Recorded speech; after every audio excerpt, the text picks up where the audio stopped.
If you're a migrant in the UK, I'm sure you'd have noticed something about government policies, the constant change. One thing I've learned living in the UK so far is that government policies change very quickly. Today's video is an update. You see, there's been a quiet change of plans regarding a policy the UK government announced earlier. So I want to update you all properly about what this is all about and what exactly is going on. So stay with me. Let's go straight into it. My name is Tochi. You're welcome to my channel. Please like this video, give it a thumbs up as you're watching so YouTube can recommend it to more people. And kindly share it to everyone that needs to hear this. To all my returning subscribers, you guys are amazing. You're welcome back to today's video. If you're yet to subscribe, I don't know why you haven't yet, please click on the subscribe button right now. Thank you. You see, why I try to update you guys whenever I get to hear things like this is because a lot of migrants, a lot of people plan their lives around announcements like this. You're updated, it helps you plan your life, it helps you make well-informed decisions. You see, so it's always important as a migrant, in fact, as a person alive, living in the world, it's always important that you stay updated and know what's going on around you.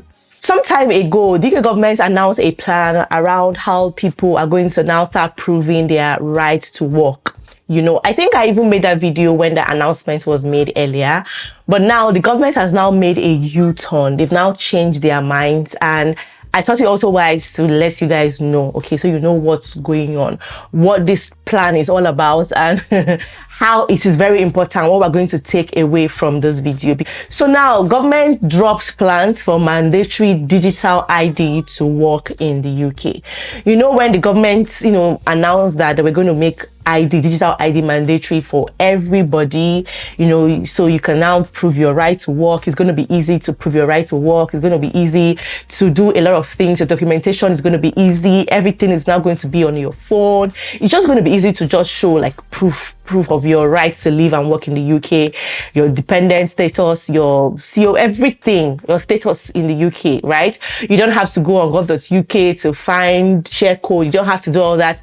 Everything is just good. You know how you just carry your ID card and show that, oh, this is it. That's how they plan to do everything, But there were a lot of objections, a lot of reactions around it. A lot of people came out to condemn it. They tried to find loopholes in that. I just thought, oh, this might not work, or it's not a right thing to do. They just tried to find faults and loopholes and why it shouldn't be, So now the government has changed their mind. So before it even saw the light of day, the plan has now been paused, right?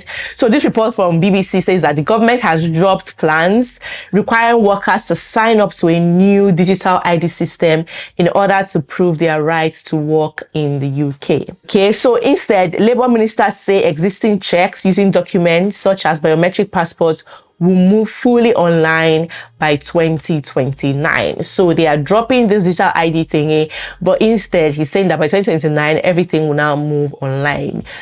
Quickly, before I continue, I want to ask a question. Have you heard about LemFi? Do you even know what LemFi is? If you don't know, it's an app, a very reliable one that allows you to send money to Africa. So whether you are in Europe, US, UK, Canada, you can easily send money to your loved ones in Africa using LemFi. They have one of the best rates you can find in the market, and there are no transaction fees at all. So please download the LemFi app right now and sign up and start sending money to Africa to your loved ones. You can use it for all your financial transactions, okay? Convert Naira to pounds, pounds to Naira, and all of that good stuff. Do that and thank me later. And don't forget to use my code Tochi. You will get a huge discount. So the conservative leader, Kemi, said Sir Keir Starmer was clueless and showing no sense of direction whatsoever. So they are attacking the government and saying, why would you even come out to announce this in the first place when you knew that you didn't have things in place to make sure this happens, or when you didn't do this right research or ask the right questions to know the pros and cons and everything. And just telling him that, see, next time, think about something before you say, right? Go to the drawing board and understand how things works, if it's going to work or not, before you even come out and say you're doing something. Business Secretary Peter Kyle said it showed the need for Labour ministers to better justify the reasons behind new measures. So this has to do more with politics, because, you know, when you look at the way politics is done in the world, even in the UK, you know that they play politics with everything. Immigration, if the economy, everything is politics for them. So when the government comes up to announce something or do something, the opposition parties would always find a fault or try to see a loophole in those decisions, those measures, those policies. When there's an announcement that's been made, or when things are done, or they announce that they're going to do something, they have a plan, the opposition party will always have something to say about it. And also, I've also learned or observed that when the opposition party also come up to say something, the plans they have when they come into power, the sitting governments, being those who already have the authority, would now maybe take one or two clues from it or learn one or two things from it and now come and sign it and make it a policy. So they just play politics with some of these things most times. And you guys, you understand that when two elephants fight, who suffers it? The grasses, you know. Also be bashing the government that they've been making quite a lot of U-turns recently on some of the policies that they announced, which shows that they didn't really think about it thoroughly and understand the effects it's going to have. Because they also said that they made a U-turn in recent weeks, including on inheritance tax for farmland and business rates for pubs.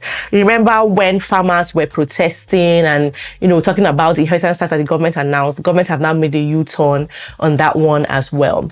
So it's actually a good thing, because it shows the government listens, right? It shows they listen to their people. Isn't that supposed to be a good thing? Why are they bashing them?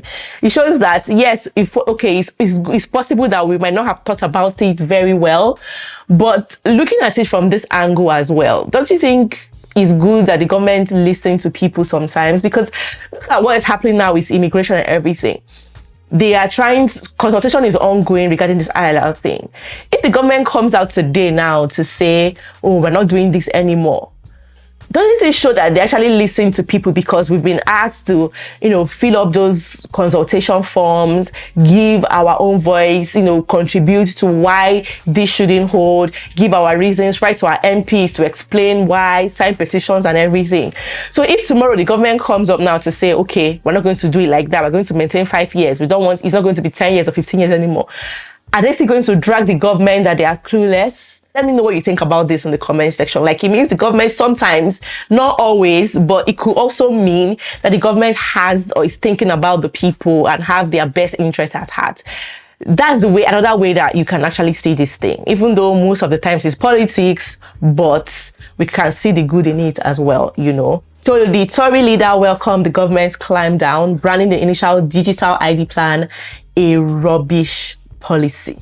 So when I actually saw this one, it was quite funny to me. I kind of laughed because she said that Kestama was blowing around like a plastic bag in the wind. Ooh, I felt that. That was quite harsh. Predicting that Labour would next U-turn on its controversial plans to scale back jury trials. So the Prime Minister hit back by pointing to policy reversals and ministerial churn under the previous government, accusing the Conservatives of having crashed the economy during their time in office. So they are dragging themselves. You did this, you didn't do that well. No, you also made change of plans with your own time. You also crashed the economy. So this is political, right? I understand that when the government initially made this plan, their major objective, or one of the things they said it was going to help curb, was people working illegally in the UK. He argued that mandatory digital ID for workers will make it easier to clamp down on immigrants working illegally. Because obviously these governments have been all about cutting down migration, both legal and illegal migration. And I'm sure they tried to come up with this digital ID thingy because they thought it would help clamp down on people working illegally. It will help them. In fact, it will be very, very difficult for you to get a job. You know, by the time the digital ID thing comes into effect, it will be so difficult for anyone to get a job without the digital ID. So they thought it was the best thing to do, but obviously they've changed their minds. The scheme, it is understood, will now deal less narrowly with immigration, and the government will instead place more emphasis on the argument that digital ID can be a useful tool for the public when accessing public services. So it's quite understandable why some of these U-turns happen, because like I pointed out earlier, you just know that the government listens to people, you know, from public feedbacks. People talk. By the time they make announcements and say, oh, we plan to do this, people will start talking. People will start giving reasons why it shouldn't happen. People will try to oppose. So sometimes the government actually listens and tries to get feedback from people. And that is why sometimes you just see that there are consultations. What do you think about this? All those data, all of those things and informations are curated most times. And then they look at it and try to see, okay, will this work or will this not work? And then before they now make a decision. So most times or sometimes your voice is very important. When announcements are made like this, that there's going to be a change in policy, so long as it hasn't taken effect, you shouldn't just keep quiet and accept it and wait for it to become effective or for them to give us a date. No, sometimes it's good for us to talk, air our opinions, what we think, you know, what we're doing, what we're contributing, why we think it shouldn't work, why we think the previous one should remain, you know. It's always good to talk. So see, there could also be practical challenges, right? They've seen it practically, and that's in reality, there are going to be so much challenges. And then there's also the political pressure side of it. Guys, I feel like sometimes this political pressure is even more because politics is real. Like, they play politics on everything. There was a point that a lot of us migrants were now wondering that, are there no other things the government should be worried about? Are there no other things to be doing for the people? If you're looking at the NHS, the economy, the benefit side of things and everything, like, is immigration the only topic on your agenda? So, so political pressure also plays a part in why U-turns happen sometimes, why government might change their minds. They might say something that they want to do something today, and tomorrow you hear, oh, we're not doing it again, or we're not doing it as we planned it. Instead, we'll just do it like this, or we're not even doing it again at all. And from what we've seen historically over the years, you notice that oftentimes implementation difficulties is usually the reason why they make a U-turn, you know. And sometimes they also listen to people. Remember when they talked about family visa, the increased salary threshold for family visas, people talked. People complained how it was going to set families apart. People complained how it was going to keep spouses away from each other.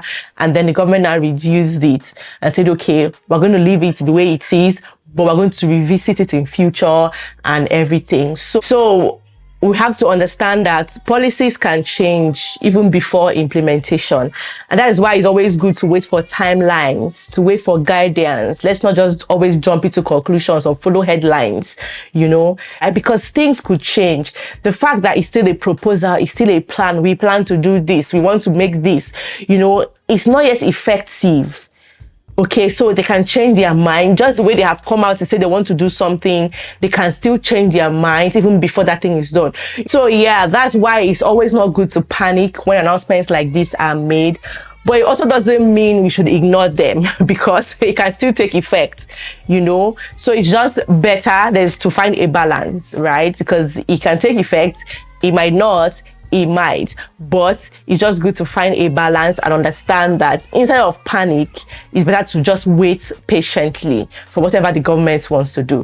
So I just thought to update you all on what's going on, because I'm very, very sure I made the video telling you guys about this plan when it was first announced, and now that they've changed their mind, it's also good for me to come and tell you guys, because why am I here if not to keep you updated? You know what I mean? It says that the same program that the government had not explained why the policy mattered or how it would work, so it was not surprising to see another U-turn. So as a consequence, those who are opposed to the scheme for all kinds of nefarious and very different reasons, some of them inexplicable, were able to mobilize public opinion and to get the online opposition to it up and running, right? So Polling showed that public support for digital ID collapsed after Sake's announcement, falling from just over half the population being supportive in June to less than a third of the population just after his speech. So nearly 3 million people have signed in a parliamentary petition opposing the introduction of digital IDs. So yeah, that is it for today's announcement or for today's update. I just thought to share to keep you guys updated. So let me know what you guys think in the comment section. Thank you everyone for watching. I'll see you guys in my next video. Bye bye.